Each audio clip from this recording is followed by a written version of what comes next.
Welcome, Konstantin. How are you doing, man? Yeah, I'm fine. Hi, We were chatting Carlos. for like 15 minutes, but like, anyways, here we are. Konstantin, man. First of all, like, it's been a while since I have someone on the podcast that I know from like real life, so that's good. That's Not so real one, not but so real online crypto world, but it's been a while since I have someone that I actually know and that I'm not meeting for the first time. So, how are you, dude? yeah, pretty good, pretty good. A little bit nervous because I'm not so public person and not doing podcast You look very pretty public to frequently. me. Man, for those that don't know you, Konstantin is involved in a lot of projects in two projects that I love. I don't know how many more are you on, but like Bonded Finance and Crypto Combat. And well, you're also been a marketer in crypto for a while. So I really was looking forward to sharing some experiences with you, asking how your ride has been, because I know that you've been also in this for a while. So which one do you want to talk first? Bonded? Crypto Combat? Crypto combat. Yeah. I know some guys are dying to see you talk about Bonded, so we'll tease them for a while. let them be let Yeah, them yeah. be And thinking that we're today gonna announce the launch. today I will announce the date for the launch of the platform and white paper drop. Stay tuned, subscribe in the meantime, guys. So okay, Crypto Combat, man. What's good about Crypto Combat? What's Crypto Combat? Tell the people about it. Yeah. Crypto combat is, in a nutshell, it's an NFT play to earn game, and from the name, it has two parts. It's part of NFT and it's part of the play to earn game. One of the main aims and mission of the project is preserving the legacy of the cryptocurrencies and blockchain history, because the heroes of the game are famous crypto contributors like Satoshi Nakamoto, Vitalik Buterin, CZ of Binance, possibly Carlos will be soon your card here. But the cards being chosen by the community. So if you have enough of the fans in the community, I really can I get my 400 subscribers to vote for me? Yeah, why not? Why not? Look, so and I really artists should draw. Yeah, I really love the cards. Like the ones with the characters are okay, but the ones I really love there are the ones that are like more like crazy concepts, like the white paper and the pizza and all that. Those are beautiful, man. Who designs this?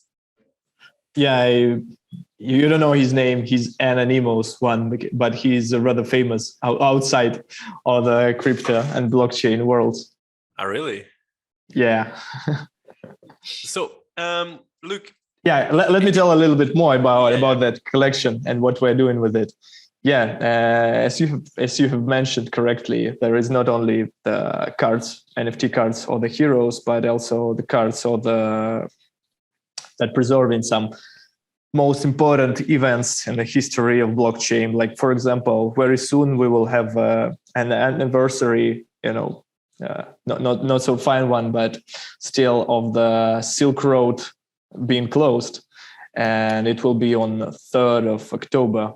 And we have a card commemorating that event when there was confiscated like millions of Bitcoins. And also in the 31st of October is anniversary of the publishing of white paper of Bitcoin, and we also have a card commemorating that. So like all the most important events like Genesis block mining, the hacking or the MTGOX, El Salvador accepting Bitcoin as a legal tender. We have cards commemorating that, and we want the project to be like an encyclopedia of what has happened with blockchain and with crypto. Yeah, you gotta. It's one. Yeah, and it's one part of it. But then it comes the actual game, right? The collecting cards is one thing, but then the actual game is another. When when launch? When are you launching the actual thing? Soon, Yeah, we're planning to launch a couple of features prior to the game, and the game itself, it's actually it's planned to be launched prior to the end of the year, but the majority of stuff is ready at the moment. So are you gonna have to like hold one of the characters' cards in order to be able to play it in the game, or and it's also like a how do they call these games? Play to earn, right? So whenever you play to earn. A battle against the other guy, you win their cards, which in this case are like several $1,000s. Because they're expensive. Their cards, they're not like there are a couple of Ethereum, the ones I checked. You don't actually have to buy those cards, because to answer that question, I should start with a little bit of tokenomics of the project. How can you start with it? How can you play? We have two tokens. One, like external one, is starter. It's called the Kombat. With Kombat, it can be staked on the platform, and you receive rewards in the token that's called Wombat. But probably it can be renamed. I'm not sure about it, but it's when rebrand. When rebrand. And with Wombat, you can mint cards at the moment. And after the launch of the game, there will be even more possibilities to earn Wombats, like participating in the game and receiving the redistribution of all the fees, because Wombat will be a reflectionary token, and it's like another topic to disclose. So in a nutshell, you come to the platform, you stake Kombat token, receive Wombats, you can mint cards, or you can buy it on the free market, like on OpenSea, for example, and play against other players. The funny stuff is that we have different type of cards, depends on its rarity, like common, epic, or rare. And we have one type of card that's called Genesis. Genesis, and this card can belong only to the character himself. All right. Yeah, so if you see a blue check mark near the card, that means that character that means that you're actually playing. That means that you're already playing Vitalik. Yeah, or Satoshi. But at the moment we have 4 other characters who have. So this is the way you're gonna find out who Satoshi is, whenever they come and claim the card. Yeah, actually, there is a very interesting history about who is Satoshi, because we are planning the drop of the card very soon, dedicated to that immortal question. And our designer have made his own investigation and has actually revealed some of the facts previously hidden. And with the release of that card, we will also release the investigation. Is it Paul Leroux? I don't know. I don't know who it is. Man, I think... apart from the fact that the designs are beautiful and everything, I have yet to get excited about one crypto game, and this one I do get excited about. Well, but first of all, because of you and you're involved, but also it's a cool concept, getting these people and these abstract concepts fighting. You have the token mechanics have always felt a little bit not something that I like to play with, but for this one I get excited. Are you active playing any other crypto games? I have I have tried a lot, not because I am a big into playing, but to understand better how other projects in the market is working. And I can say that when the market is merging with the with lightning speed, because they were like dozens of projects, and now it's hundreds, and I'm sure very soon it will be thousands. Are you planning on doing a fake Toshi card? I know a guy you could airdrop it to. But I'm putting you in the spot here. I'm putting you in the spot here. Go on, get some. Man, I understood what I understood what you meant. I finally got through. Man, I used to play Axie Infinity. Like, now these games are getting prohibitively expensive. So I think it's good that you have a sort of a model where people don't need to buy an expensive NFT to play. That to me sounds like the smartest move. What other things are you thinking that you can fix that are somehow broken in the current landscape?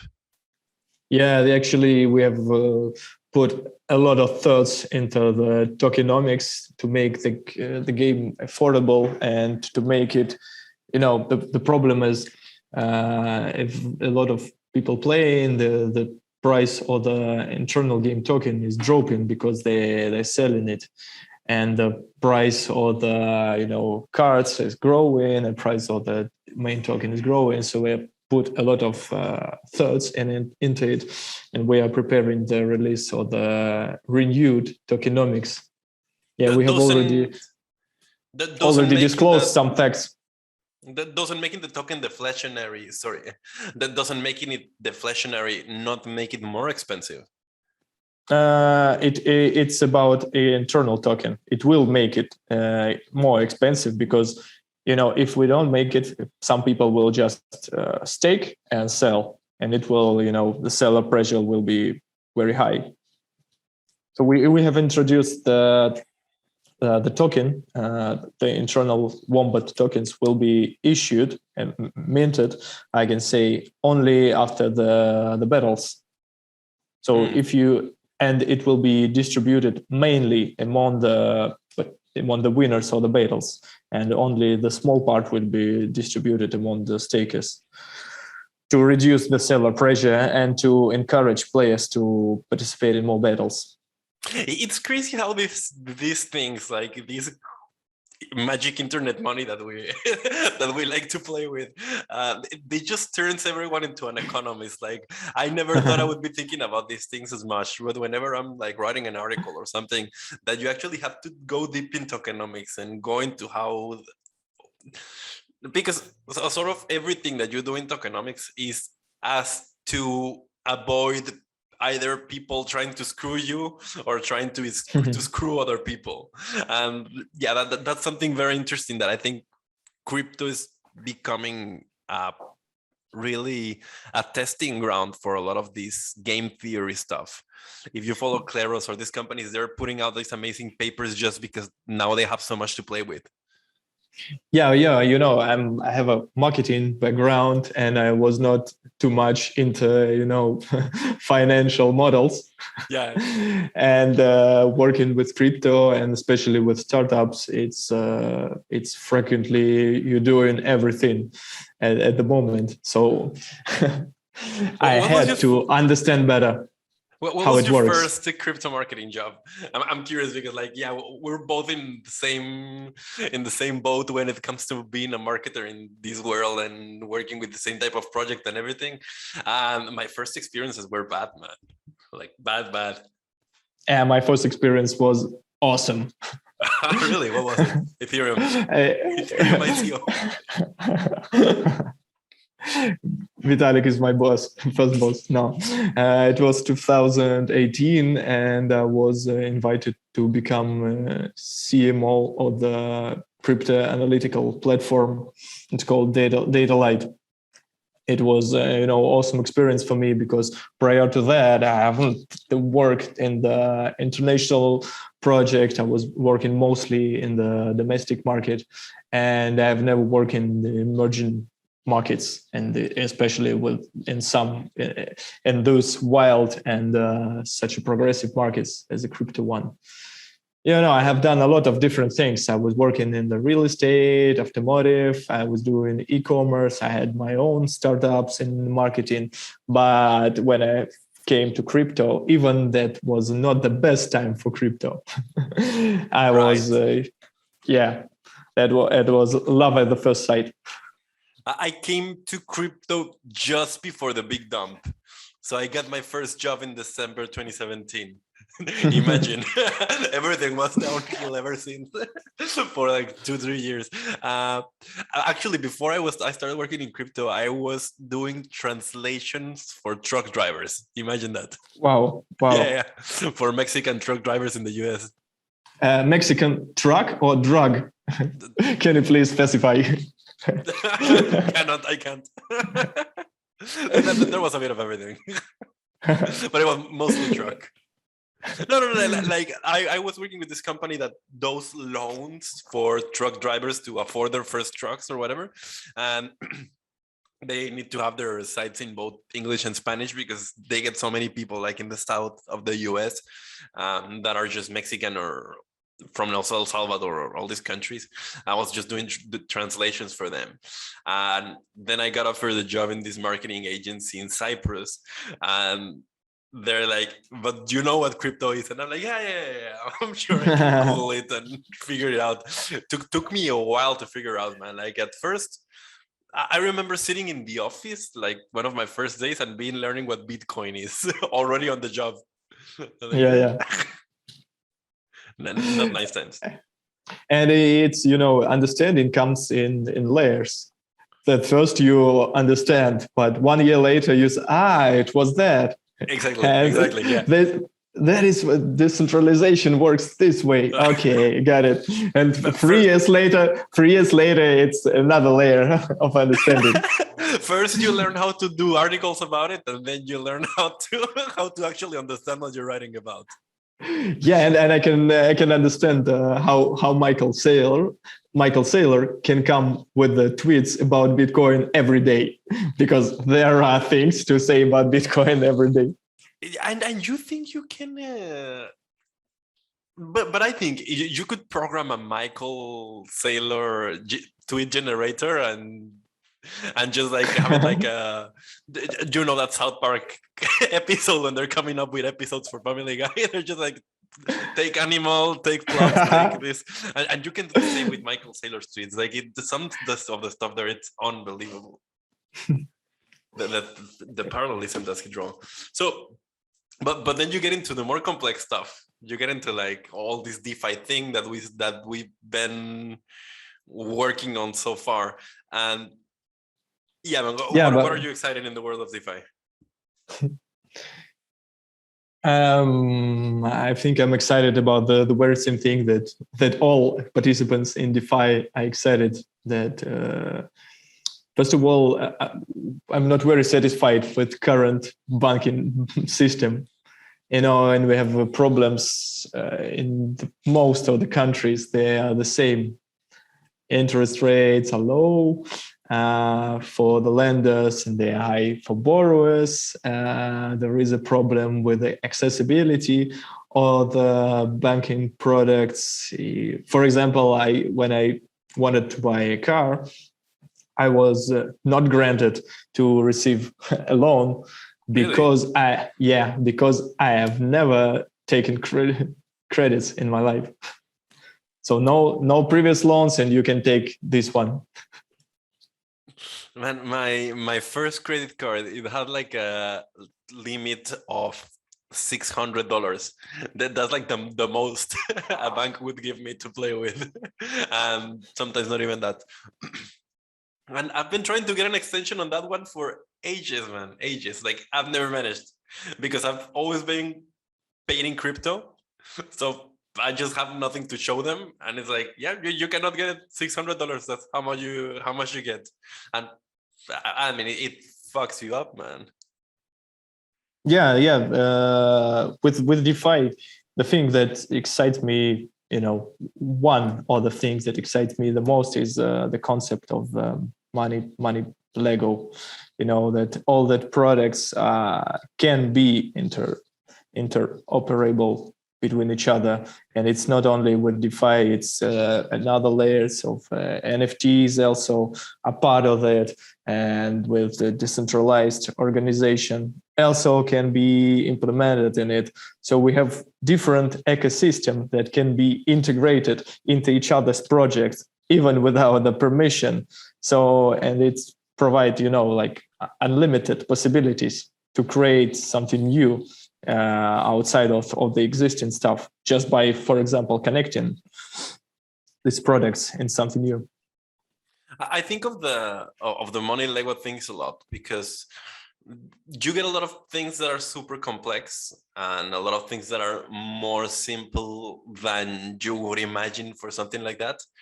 And for example, yesterday I just published this episode with this guy, Dimitri. He has this company called Stakewise, well, more decentralized, not really a company. They're going down model as well. And they have this product that allows people to like compound their Ethereum staking rewards. And it's just like one of those things that are like so simple that you cannot believe people don't think about that. When they have like this second token that you stake your Ethereum to get that second token, and then that your Ethereum goes into a model. Sorry, it goes into a contract where it gets staken, so then you get the rewards, but you can actually compound them instead of your Ethereum just sitting there. And it's like brilliant, simple solution. The guy is not even like that big into knowing everything. He just built this thing that works for what he likes, and I think that's cool, man. It's like everything. Once you get talking to the people that are actually doing things, they're not rocket scientists. They just figure out to do one thing that works for one thing, and they're good at that. Yeah. The idea here is that you can take everything that exists on the market and you can just improve it. You can. It's open source and it's intercompatible. And well, speaking about improving things that people didn't think about, bonded. That's one of the things that I was so surprised when I started learning about bonded, that no one has so far tried to create a project where you can collateralize eventually, when you can collateralize most of the things that are in the current market and let people take loans based on that. I just think it's such a no-brainer that you cannot think why it hasn't been done yet. Do you have any theories on that? I have not even theories. I understand working inside why it was hard. The problem is that one of the biggest problem is the price fits. So because in order to take something as a collateral, you need to understand how much it costs, what liquidity it has, and there is a lack of the oracles and there is a lack of liquidity with low cap tokens. So it's really a problem to integrate them into that kind of system. And then you think about but those things have existed for a while. No, I'm playing the devil's advocate here. I know it's hard, and I know I know as much as you, but like you think of these things and okay, Chainlink has been around for a while. Oracles have been around for a while. I also think it's a bit of daring, right? Like no one wants to be the platform that has to deal with all that stuff. you need. But the thresholds of Chainlinks, they do not accept low cap tokens into they do not provide the feeds for them. Right. So you have to meet the threshold. You're right. Yeah.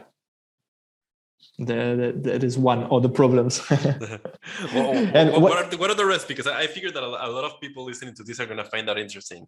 Remember that you're talking to them, not talking to me. In some front. Yeah, I'm not here to disclose the internal things. If we have to say the things, we will say them publicly in the communication. I'm just trying to get you to break the rules, man. You're too straight. You're too straight. But look, one thing that I do like though is that this idea of DeFi that anyone can create a content that more or less means dollars, that I find really groundbreaking. What do you mean? What do you mean about it? So stablecoin mean thing. The fact that you can collateralize a loan that means stable coins, because in some regard, I feel like that breaks a lot of paradigms that people have in their brains. So people actually get to rethink what money is, because sure, if you have these coins that are supposed to be worth something, you don't really think of them as supposed money. Yeah, supposed. Because that's one of the things, right? Most people don't think of Bitcoin as real money. Outside in the real world, not here in the crypto world that happens within our screens, but like in the actual world, most people walking on the street are not thinking of Bitcoin as actual money. But if you can put it into a program that actually gives you coins that are stable, I think that's a groundbreaking for some people. And even when you explain basic things like Maker or what's going to be the minting facility for stable coins in Bonded, I think that's really going to change things for how people think about it, don't you think? Do you really think that Maker or lending facility of Bonded is simple thing? Basic one? I don't think so. Yeah, it's another layer. First, you need to understand how blockchain works, what is DeFi, and what are stable coins, and only then you can, start to how Ethereum works. First of all, what is Ethereum, how it works, what is a smart contract. So there is a lot of groundwork before you can understand how Maker works or Bonded works. Yeah, I guess that's also going to be the thing that we're going to be battling against for at least another 10 years, getting to the point where people that don't understand how it works start using the things. Because I don't understand, this is something that we're always saying, right? But I don't understand how the internet works, mostly. I don't understand how electricity works, mostly.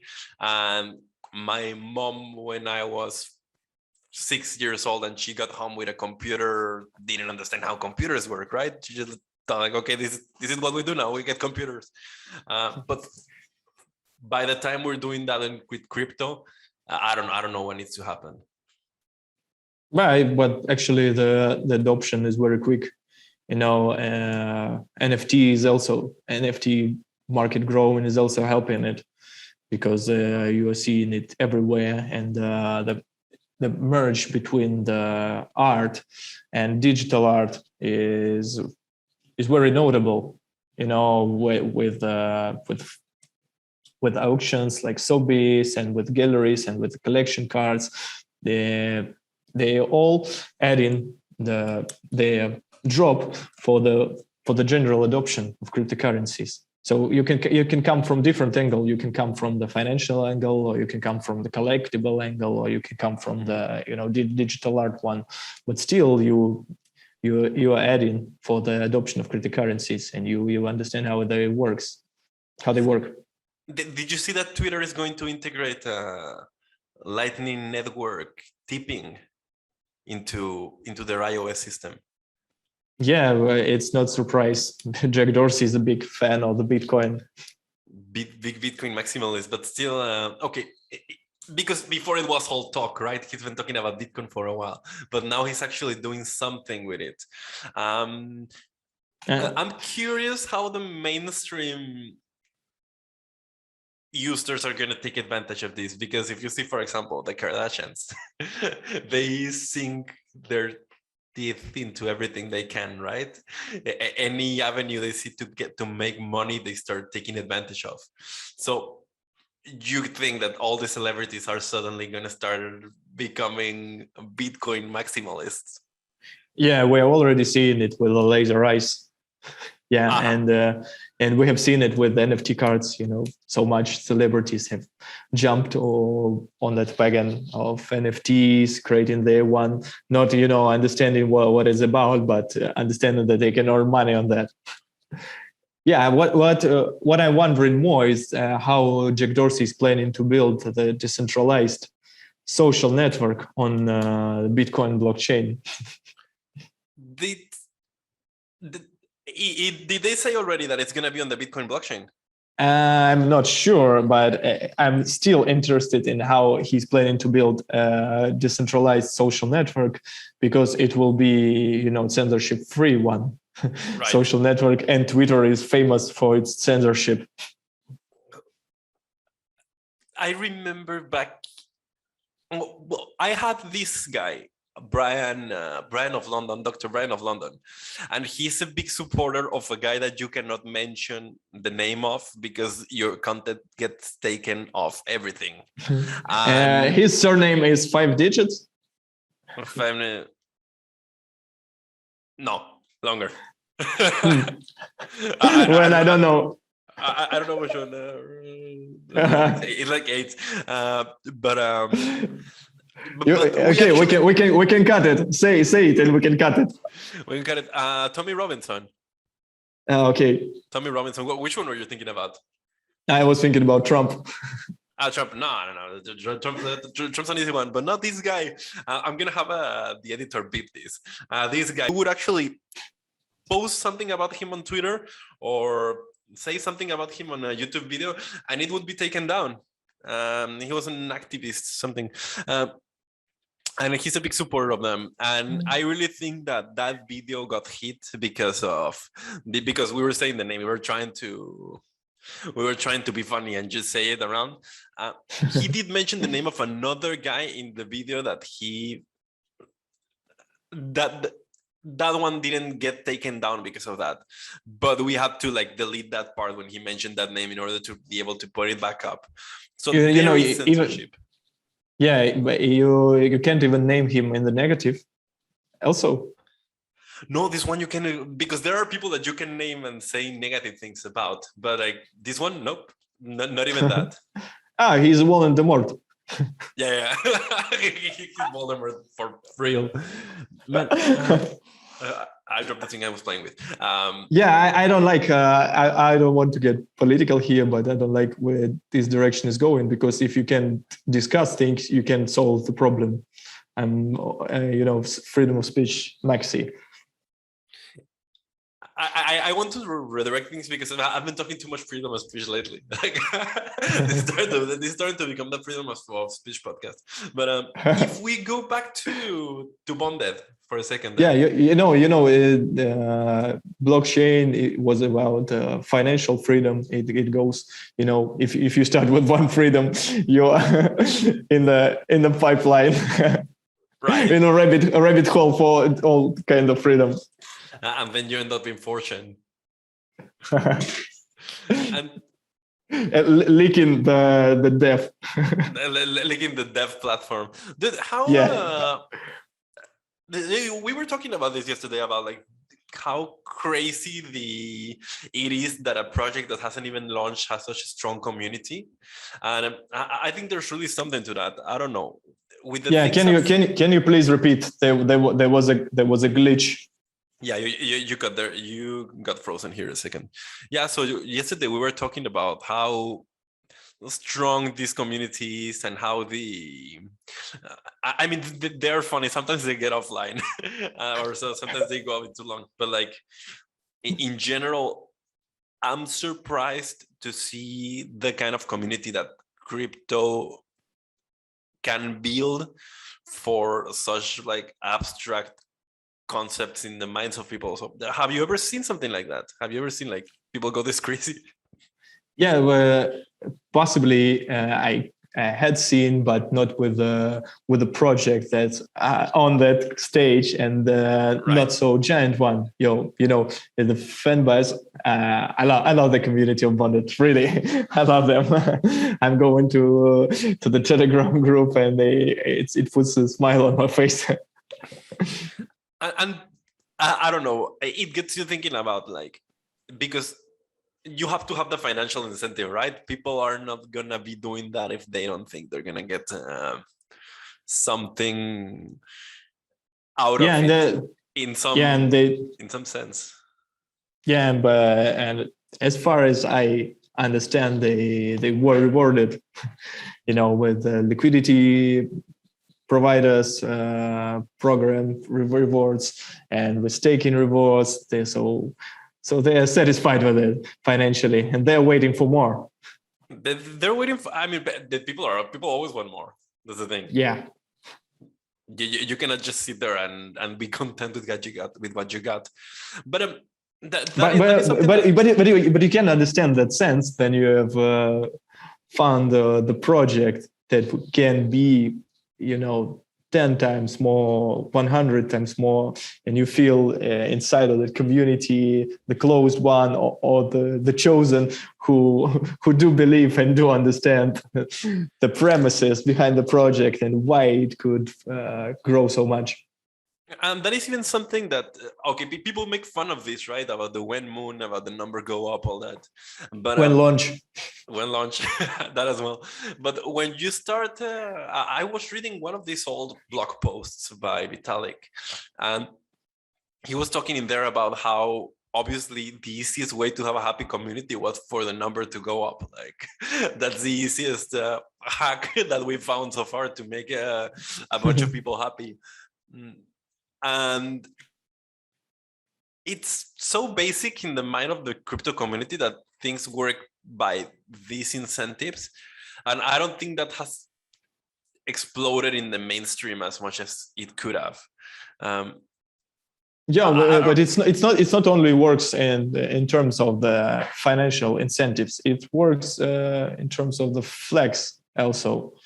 You cannot be financially incentivized. You can even spend, as what is happening with famous NFT collections.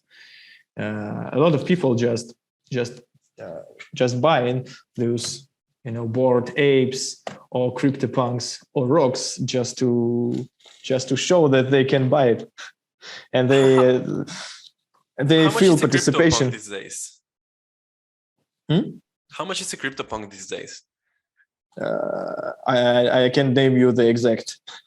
Okay, it depends. It depends on its rarity. It depends on its rarity. But there is a base layer, right? There is more or less an idea of how much it goes for. At the very, there is a ground. Let me search for CryptoPunk. Are you an NFT collector? Did you get into that?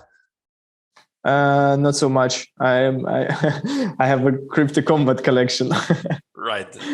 Yeah, like I've participated from one of the first days of crypto Kombat, and there was a fair distribution of tokens initially for the OpenSea users, and I was one of them because I have earlier tried to buy something on OpenSea. And after that, I was very much into having the LP collection and some epic card of Pavel Durov and Vitalik Buterin. Unfortunately, I have only one of them at the moment. You only got one? Yeah, because it takes like a couple of months before you can take an epic card. All right, and I'm so disconnected from that world. Like it just, I never got into the collectibles front. I'm seeing that the latest CryptoPunk that was sold, this was 24 minutes ago. It went for $500,000. Wow, that is definitely a flex. Like you can put that in your Tinder profile. Or you can put it in the profile and without buying it, actually. Yeah, or also. Okay, is that a thing that you worry about with the Crypto Kombat? In terms of CryptoPunks?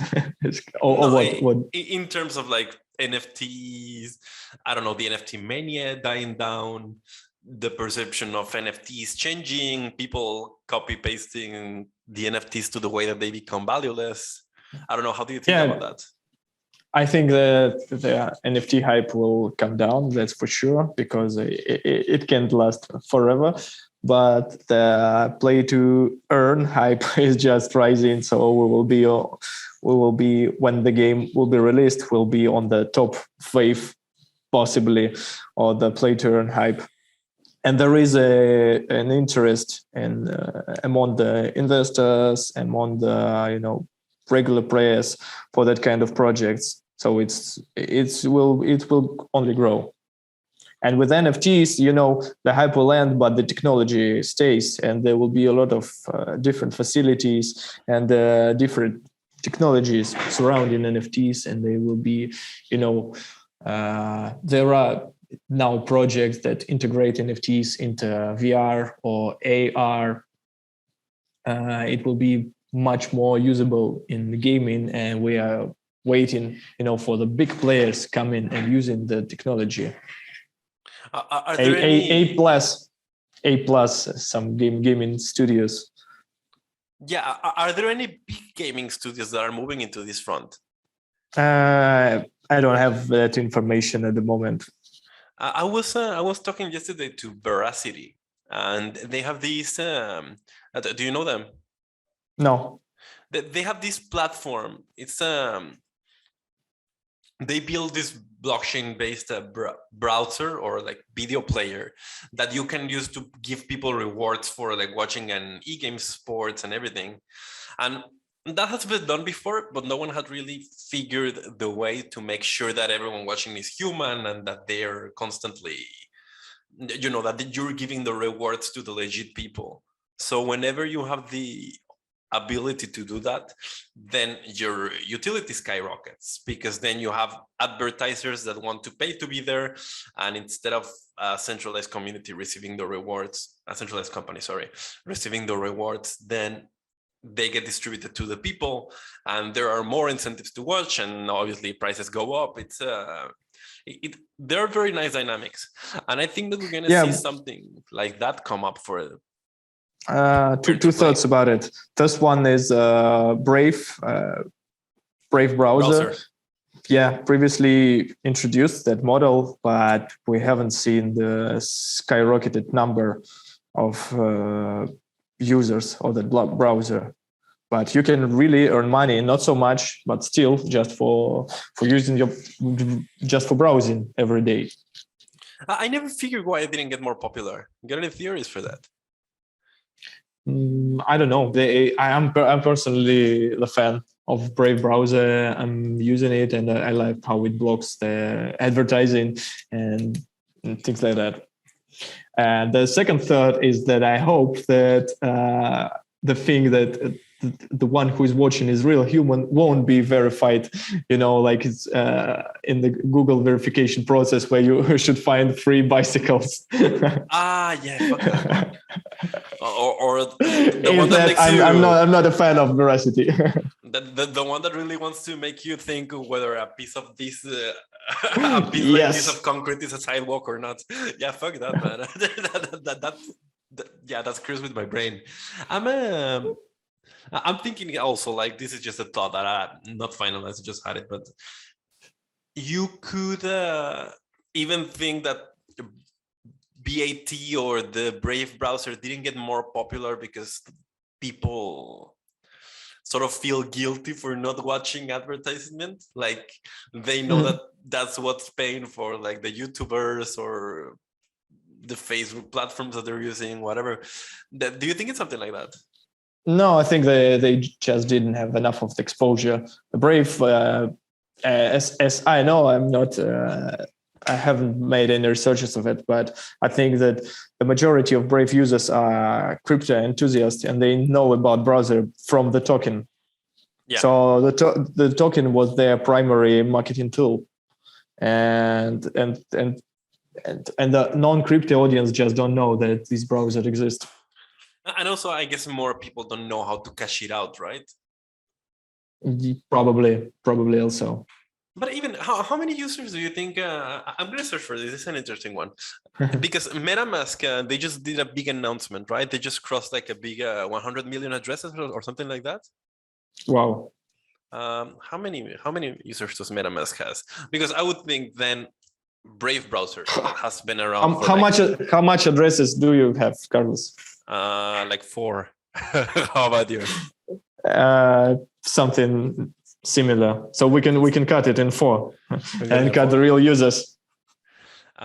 Okay, so they have 10 million 10 million? Yeah, 10 million. 10 million 10 million addresses So- is like 2 million users, 2.5. Yeah, 2.5. If we use a Carlos index to calculate. If we take myself as like a proxy for that, and how Yeah. many users do you think? How many users would you say Brave has? And just to see how wrong you get it. We can count how much of the token holders. Okay, but it will be approximate. You're planning to some kind of game.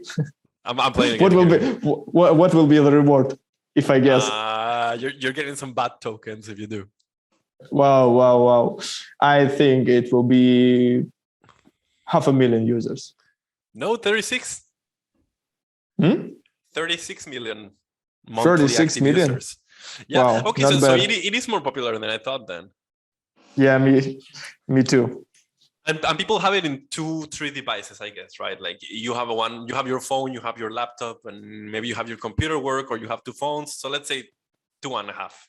So that's 10 million users as well. It's more popular than MetaMask, man. So still Web 3.0 technologies are not so much used, and we're still on the early stage of it, actually. I'm really looking forward to seeing the Kardashians trying to get paid in Bitcoin, man. Like that's gonna make me. I'm calling it here. They're gonna be the first celebrities to get using it whenever Twitter launches it. Have you ever described how Bitcoin works for your family members? I haven't. No, I always avoid that conversation. I have a cousin that's like a strong Bitcoin maximalist. I always let him talk. I don't participate. Funny. When I start to do, talking crypto with my family, they always like, we have money, take it and invest it in that coin that you described. Really? How much will it grow? Yeah, just take our money. Do they believe you? But how long did they give it to you for? It is just conversation. Nah. Because yeah, like I've been telling my mom to like dollar cost average Bitcoin, no Ethereum. I tell her like because that always seems like the fair bet, but like that never happened. Just set aside some money every month, put it into Ethereum. Never happened. And then they buy in all at once, and it dumps, and then they're mad at you, even if that's not the thing that you told them to do. Yeah, sure. No financial advices here. No investment advices. No. Don't take financial advice for us. Our houses would be way nicer if we were good investors. Do not take financial advices, but buy Kombat and buy Bonded. Buy Bonded, buy BAT. This is sponsored by Brave Browser. No, very nice having this short episode with you, man. It's been a while since I did one of these, just like talking about nothing. It was really good. I have asked you to provide an agenda, and what was your answer to that? I don't do that. It kills the fun. Yeah, agenda is a fun killer. But shout out to everyone from the Crypto Kombat community watching this. Shout out to everyone in the Bonded Telegram chat mad at us for not revealing anything special today. I don't know, man. Any parting thoughts? Yeah. I want to say thank you for all of them that they are supporting the project. It's very, very helpful, and without the community, there will be no projects at all. And your help is very precious. And for you, Carlos, I should say that every conversation is better with Carlos. Every conversation, you can quote Konstantin and you can quote Michael Beck and saying that. So shout out to you and Infant. Shout out to Michael Beck here. Shout out to Michael Beck. We love you. Also, if you're in the Bonded Telegram chat and you're mad at us for not telling you when's the launch, when's the white paper, the white paper is coming pretty soon on how to sell soon. Very soon. Yeah, you can take it as a chance to get to know the people in the team a little bit better. That's always a nice one. So thank you very much, Konstantin. Thank you very much, Carlos. Hasta luego. Hasta luego.